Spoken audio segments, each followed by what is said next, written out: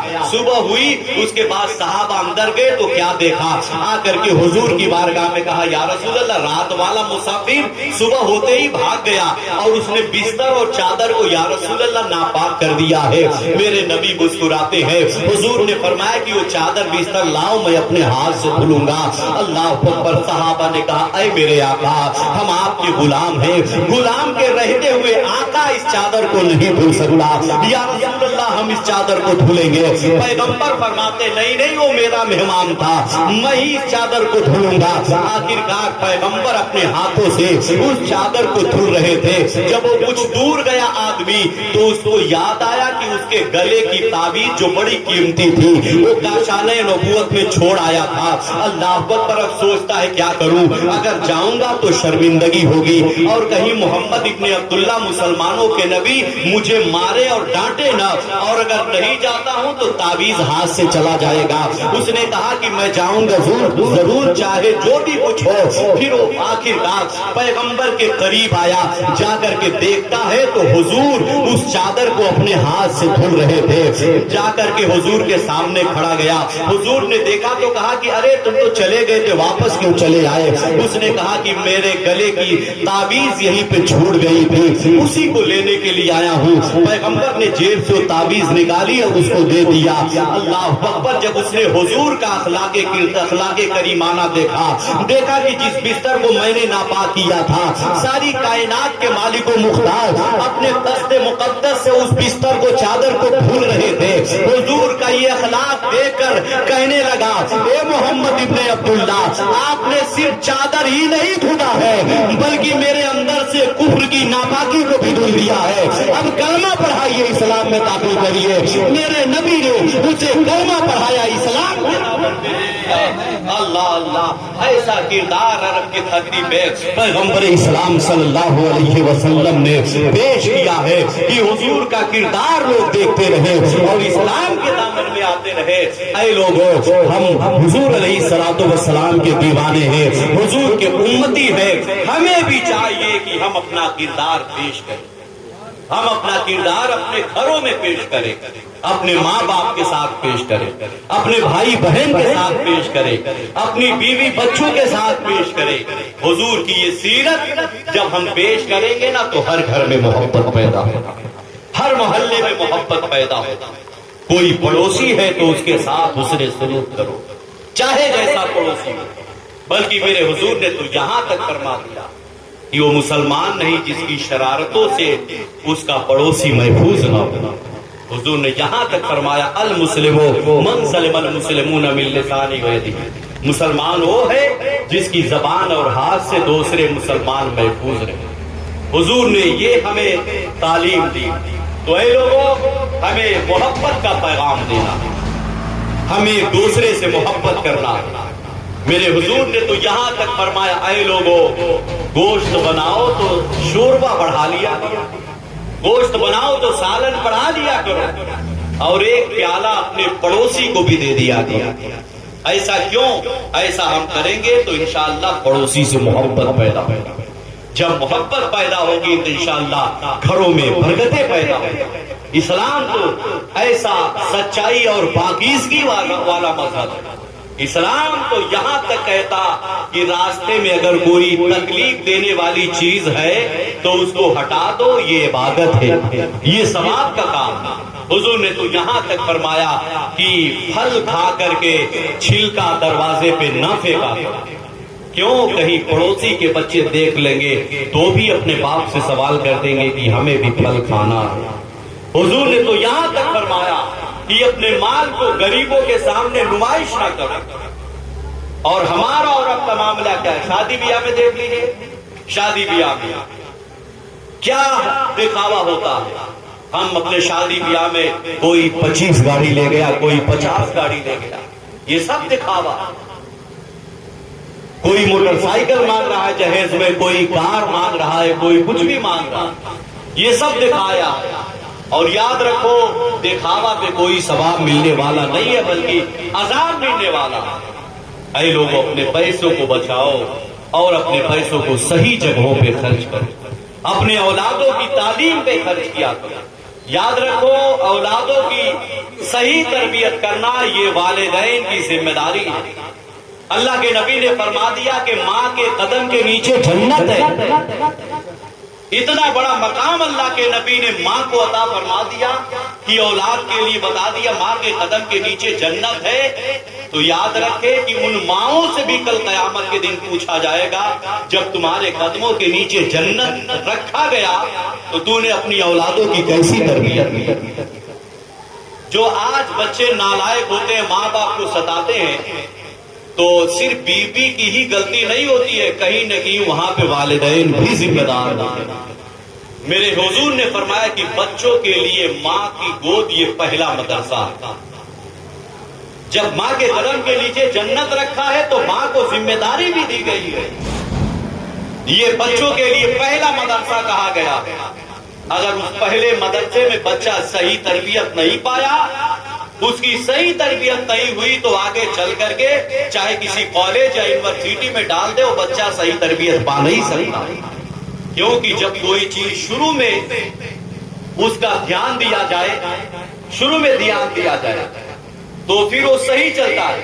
جیسے ارمان بھائی نے اپنے پیڑ کا دھیان نہیں دیا تو وہ رکوع میں جا رہا ہے، نہ جانے کب وہ سجدے میں چلا گیا۔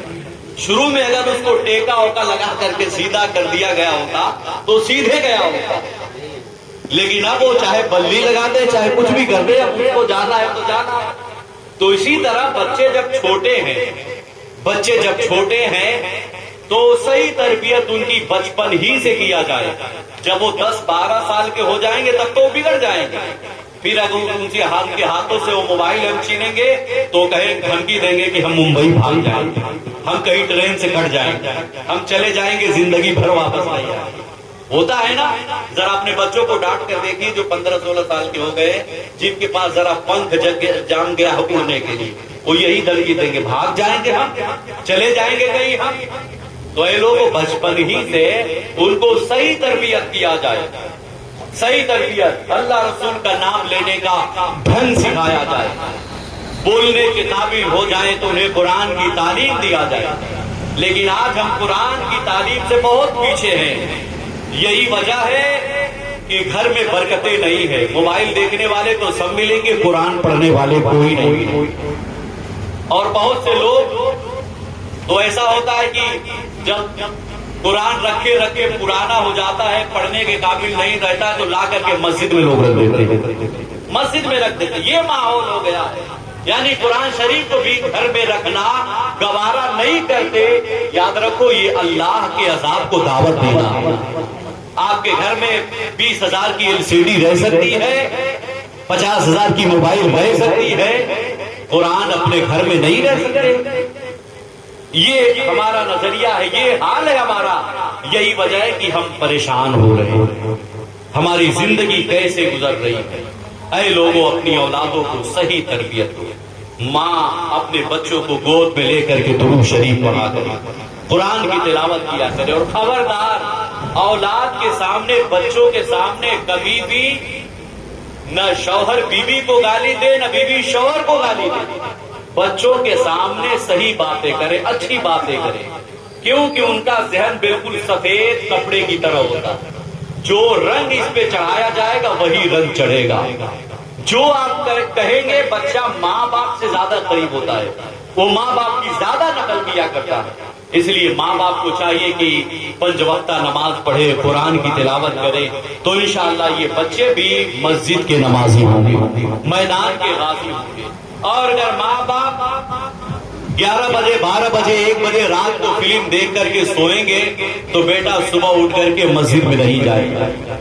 اس لیے ضرورت اس بات کی ہے کہ ہم صحیح تربیت کریں، ورنہ یاد رکھو کل قیامت کے دن کوئی بچ نہیں پائے گا۔ اللہ ایک ایک بندے کو کھڑا کر کے پوچھے گا، بتا ہم نے تمہیں اولاد دیا تھا، تم نے اپنی اولاد کی تربیت کیسے کی؟ ایک حدیث میں حضور نے فرمایا تھا کہ ایک عورت 4 مردوں کو لے کر کے جہنم میں جائے گی۔